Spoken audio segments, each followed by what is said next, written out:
Gastroenterologist के पास IBS या irritable bowel syndrome के पेशेंट ज़्यादातर पाए जाते हैं। तो सर्वप्रथम इरिटेबल बाउल सिंड्रोम किसे कहते हैं उसको समझना जरूरी है। Irritable bowel syndrome functional bowel syndrome होता है। उसके अंतर्गत रिकरेंट एब्डोमिनल पेन क्रॉनिक रूप से होता है, साथ में बाउल मूवमेंट होता है, उसमें परिवर्तन होते हैं और रचनात्मक विकृति या स्ट्रक्चर एब्नॉर्मेलिटीज या ऑर्गेनिक डिजीज का अभाव होता है।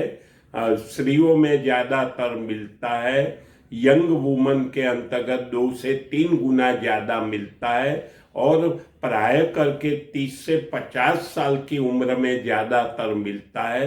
उसके साथ साथ प्रधान रूप से फाइब्रोमाइल्जिया, जिसमें मसल एंड सॉफ्ट टिश्यू में पेन होना और अराउंड द जॉइंट्स में पेन होना, ये क्रॉनिक फटीग सिंड्रोम जिसमें फटीग होता है, वो रेस्ट लेने के बावजूद भी आराम नहीं होना, और माइग्रेनिक हेडेक जो है वो प्राय करके साथ में मिलते हैं। उसके अंतर्गत निदानों के अंतर्गत प्राय करके साइकोलॉजिकल फैक्टर महत्वपूर्ण है। उसमें एंजाइटी और डिप्रेशन ज्यादातर रुग्णों में पाए जाते हैं और साथ में मेंटल और फिजिकल स्ट्रेस से ये ज्यादा प्रमाण में बढ़ता है, ऐसी प्रकार का बताया गया है। अभी हम लक्षणों के बारे में देखा जाए, जिससे आईबीएस है उसके बारे में देखा जाए तो उसके अंतर्गत रिकरेंट एब्डोमिनल पेन होता है। वो पेन खास करके लोअर एब्डोमेन के अंतर्गत पेन होता है। कॉलिकी या क्रैम्पी नेचर, यानी हमारे वहाँ स्वप्रवाहन ऐसी प्रकार का बताया है, उसके अंतर्गत मिलता है। पेन होता है वो इमोशनल स्ट्रेस, मानसिक तनाव या है, और ईटिंग भोजन करने से ज्यादा बढ़ता है। स्त्रियों के अंतर्गत प्री मेंस्ट्रुअल फेज और मेंस्ट्रुअल फेज के अंतर्गत सिम्टम वर्ज होते हैं, ऐसी प्रकार का बताया है। पेन होता है वो टेम्पररी डेफिकेशन, मल त्याग के बाद टेम्पररी रिलीव होता है और इम्प्रूव पासिंग, गैस पास होने के बाद या स्टूल के बाद ये इसके प्रकार का होता है। लार्ज अत्यधिक प्रमाण में मल के साथ mucus, large amount of mucus गिरता है। रोगी को मल त्याग करने के बाद भी मल त्याग अच्छी तरह नहीं हुआ है सेटिस्फैक्शनरी रूप में, और बार बार थोड़ी देर के बाद जाना पड़ेगा, ऐसी आशंका होती है। इसको a sense of incomplete evacuation कहा है।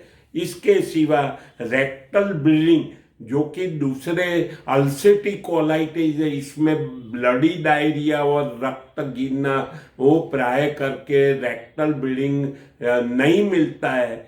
और दूसरी खासियत विशेषता ये होती है कि उसके अंतर्गत माल एब्जॉर्प्शन और वेट लॉस नहीं मिलता है, जो कि सीलिएक डिजीज और ये अल्सरेटिव कोलाइटिस, ये दूसरे रोगों में वेट लॉस मिलता है। माल एब्जॉर्प्शन सिंड्रोम आदि में वेट लॉस, इससे हम विभेदक कर सकते हैं।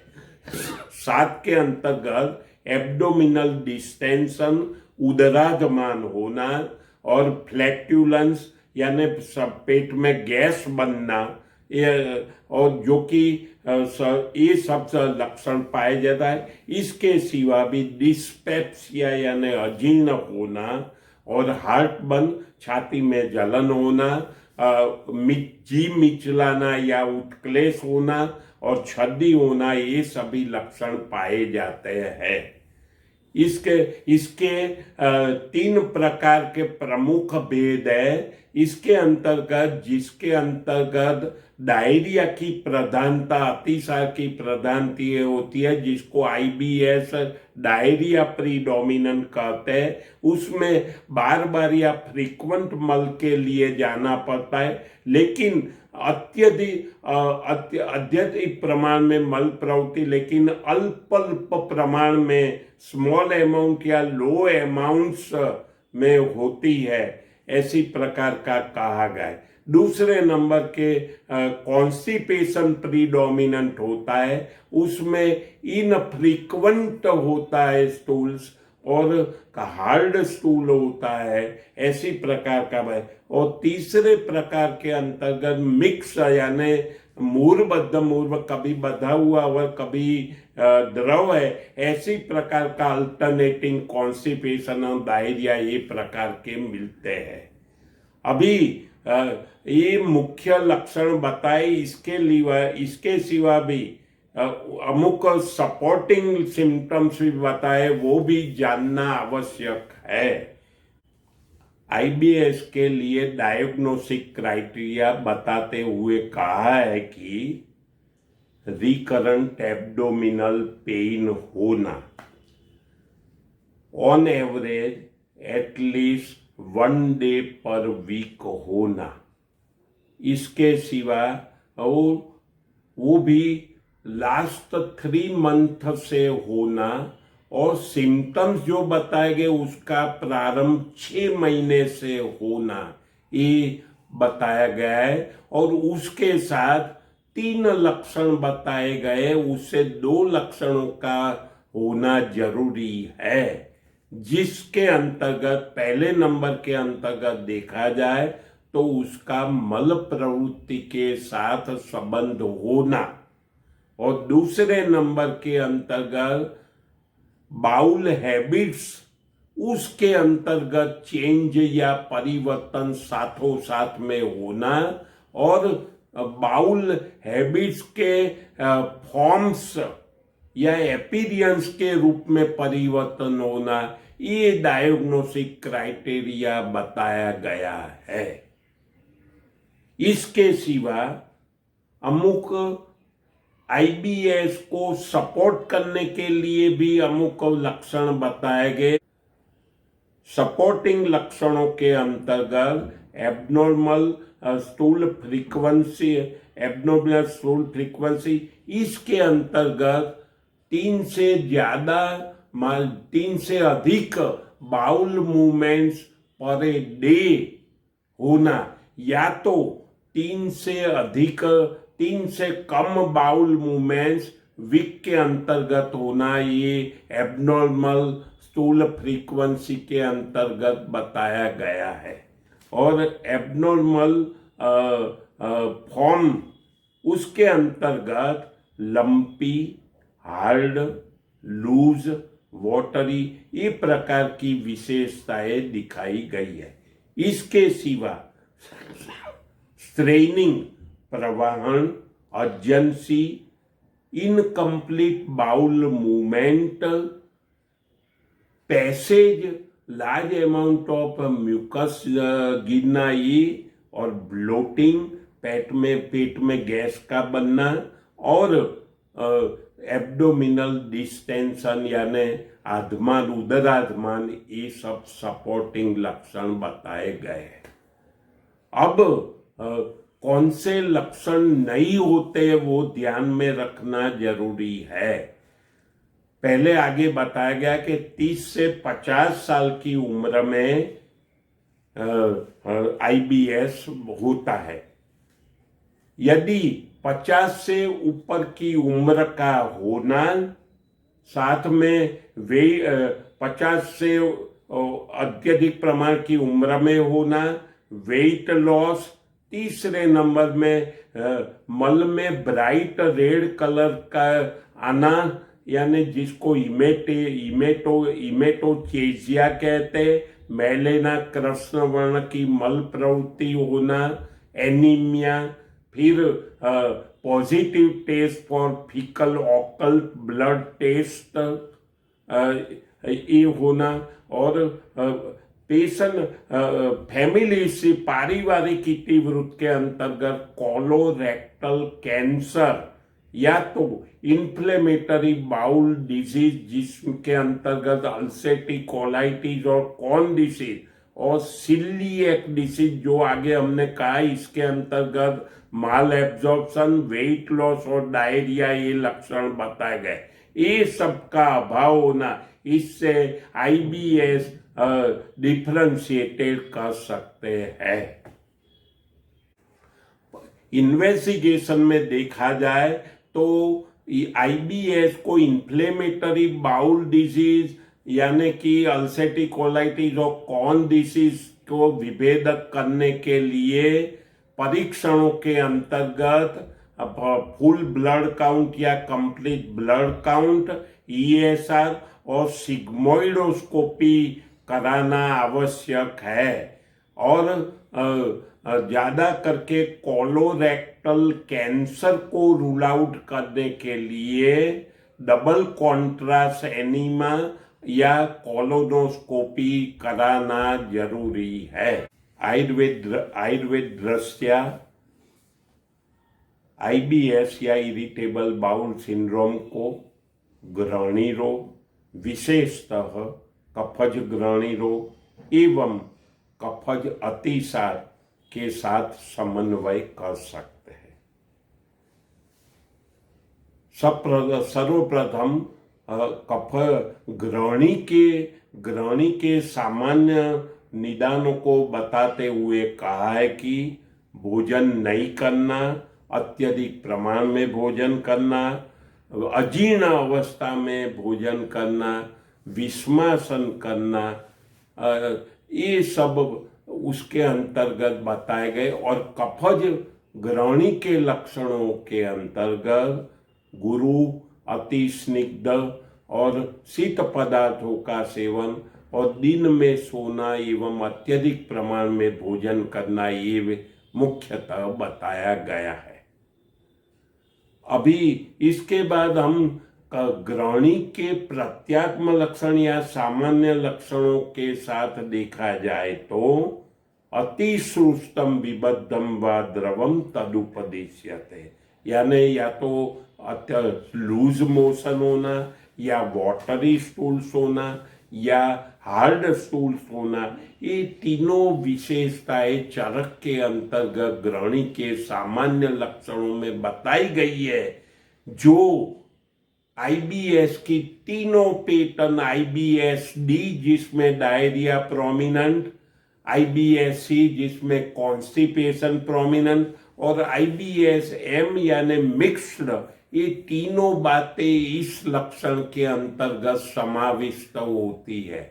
इसके सिवा माधव निदान और सुश्रुत के अंतर्गत सादुस्ता बहुशो भुक्तम आममेव विमुंचति पक्वम व सरुजम पूति मुहुर्बद्धम मुहुर्द्रवम ग्रहणी रोगस्तमाहु आयुर्वेद विदो जना।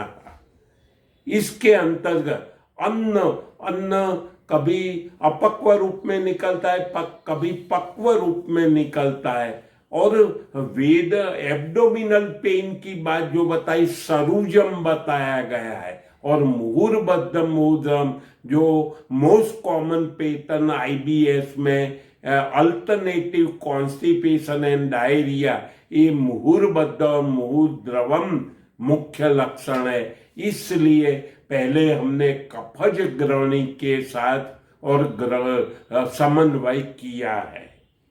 अब दूसरी दृष्टि से देखा जाए तो कफज अतिसार के साथ भी समन्वय कर सकते हैं। अतिसार के निदानों के अंतर्गत सामान्य निदान में गुरु पदार्थों का सेवन, अतिशय स्निग्ध पदार्थों का सेवन, अति शीत पदार्थों का सेवन, अध्यसन करना, अति भोजन करना, अजीर्ण में भोजन करना, भय और शोक जो कि एलोपैथी में psychological factor anxiety, depression, mental और फिजिकल स्ट्रेस बताए, वो अतिसार के सामान्य लक्षण में भय, शोक, साथ में दुष्टांबु, दूषित जल का सेवन और जियाडेसिस एथेपी भी रूल आउट करना होता है, तो कृमि दोष, ये सब बताए गए हैं। कफज अतिसार के लक्षणों के अंतर्गत भी गुरु अतिशय स्निग्ध और शीत पदार्थों का सेवन करना, अत्यधिक प्रमाण में भोजन करना और भोजन के बाद दीवा स्वाप करना, ये सब बताए गए। अब हम कफज अतिसार के लक्षणों के अंतर्गत श्लेष्मोपैतम यानी आईबीएस में जो लार्ज अमाउंट ऑफ म्यूकस गिरना, वो हमारे वहां कफज अतिसार में श्लेष्मोपैतम बताया गया है।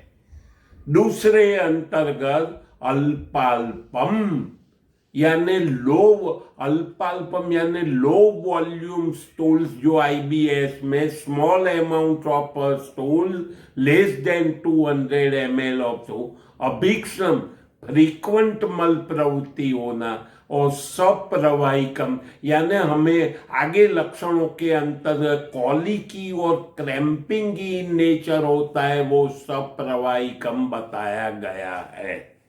इसके सिवा कृते अपि अकृत संज्ञः, मल त्याग करने के बावजूद भी मल त्याग अच्छी तरह से नहीं हुआ है और थोड़ी देर बाद जाना पड़ेगा, ऐसी रोगी को आशंका होना, जिसको मॉडर्न के अंतर्गत तीनों प्रकार के अंतर्गत मोस्ट कॉमन पैटर्न जो अल्टरनेटिव कॉन्स्टिपेशन है, डायरिया, ऐसे जो मुख्य लक्षण लेके जो आईबीएस में आते हैं, वो हमारे वहाँ कृते अपि अकृत संज्ञा वो मोस्ट इंपॉर्टेंट लक्षण बताया गया है।